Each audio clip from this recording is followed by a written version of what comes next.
My name is Jim Estes, and today I'm going to talk about a drill that I think is extremely important for the swing plane. So what I want you to do is, and this, by the way, is going to give you an instant understanding of exactly the feeling you want to have in the golf swing. Take a club. You can put a rod, alignment rod, in the grip, or I'm sorry, in the butt end of the golf club. Take the golf club, turn it like you're going to hold it, and then what I want you to do is take that club, put it right against your left hip, so you're holding both clubs here.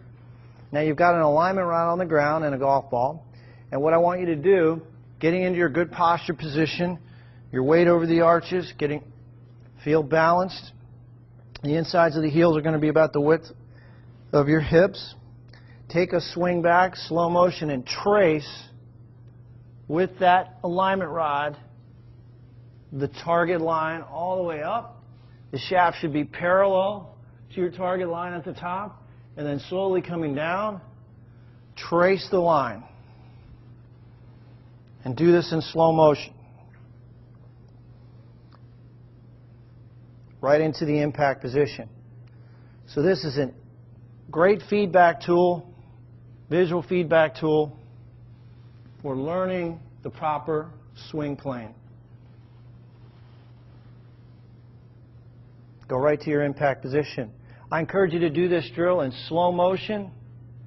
And if you have 5 minutes a day, if you do this drill every day, I guarantee you're going to improve your golf swing. So again, I think you'll find this to be extremely helpful. JimEstesGolf.com if you have any questions. Your right hip goes up. And I could show you on 3D if I put the marker on your sacrum. It'll measure 3 degrees, it measures your wrist, it measures the center of your thoracic spine, and then it measures your sacrum. But anyway, so yeah, I mean, am I completely like happy with that? No. You see, you should be going into your right heel on the backswing. You should feel like your weight's sitting into your right heel. You don't do that. Your weight's going more towards your toes. You know, so what I want you to do is this, I call it sit and hit. I want you to feel like you're, and I've told you this before, I want you to feel like you're moving your weight into your right heel on the backswing. Now the easiest way to feel that is take a plastic dowel rod, stand on it, right underneath the arches of your feet, and then go ahead and swing back and try to load your right heel a little more. That will get rid of this dip toward the ball, and you know, when that goes away and we get the shaft a little more pointed in the correct direction, more straight, you're going to be money. When we get you looking a little more like, now look, this girl, she's a little crossed, but not as much. And you know, when we look at how she loads and how she turns her pelvis, how her pelvis moves, notice how her hip goes back. That's really what we're after. Your right hip rides up a little bit. So I really would rather not go forward on that first move toward the ball there. On the backswing. Yeah, your head goes a little forward, the hip goes toward, see how your hip's moving forward? You know, so getting to load that heel, stand on the plastic dowel rod, and then practice loading the right heel. I feel like the right toe's coming up a little bit. I think that's what you want to do.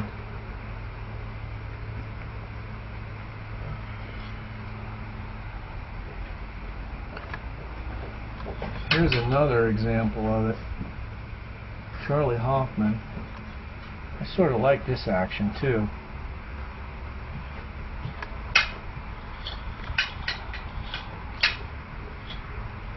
He's got that rogue shaft, handling club head out. Look how deep that right hip gets.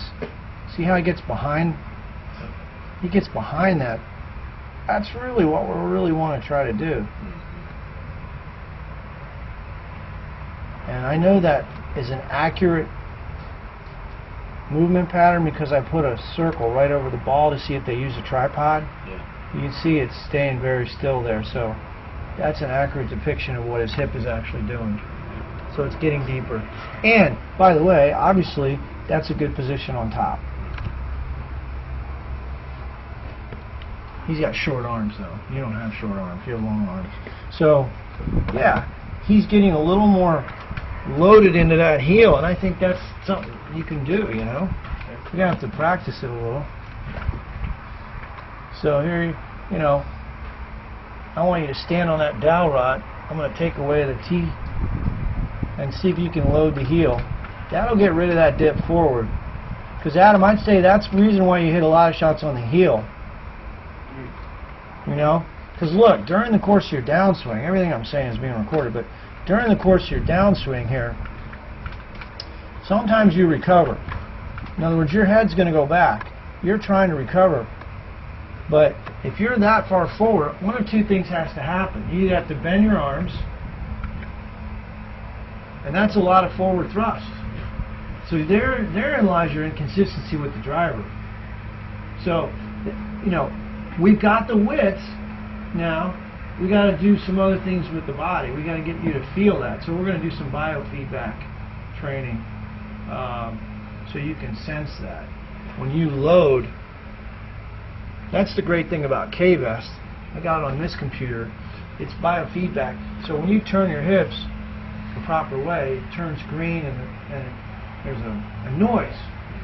It's like a musical sound. But yeah, that's the root cause of issues you have right now. And out of the heel will produce that slice, fade. Oh yeah. But look, you can't avoid inconsistency when you have, look, Adam, you can't avoid inconsistency when you have that much. Right. That's probably 3 to 4 inches.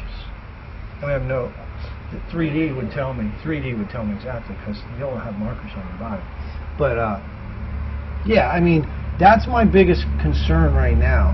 Not, I mean, the width you're catching on to, but you know, if you look at the tour players, you just don't see, that shift forward. Yep. Okay. I think I can. I think you can do it.